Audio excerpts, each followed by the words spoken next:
It's the time when many reflect on the year to come.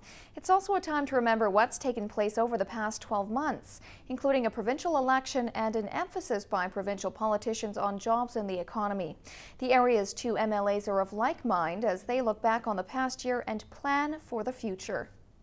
Prince George Valmont MLA Shirley Bond has been a political animal for some time. At the beginning of this year, there was some challenge within the Liberal Party caucus, and Bond became the head of 3 ministerial posts at once.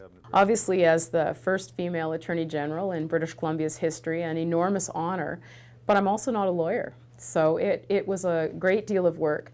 But I'm very proud of the initiatives that were started, looking at justice reform, and I'm seeing some of the benefits of them now, even though I've moved on to another ministry. But yeah, I think at one point I was actually holding down 3 ministries at the same time. The Liberals took the last election in May by what many would say is an unexpected landslide. Prince George Mackenzie MLA Mike Morris says he was confident the Liberals would win despite the general consensus. The months since the May election have taught him a lot. Some of the policies, some of the standing orders associated to working within the legislature, the rules around confidentiality, the various cabinet committees that we have, the various legislative committees that we have, and understanding the differences between those types of committees and what their functions are and what their the rules of governance are for them. And so it has been a learning curve. Though not a cabinet minister, Morris says there is one area he holds dear. I guess one of my pet issues is the environment. You know, I'm a conservationist. I've been a trapper and an outdoors person all my life.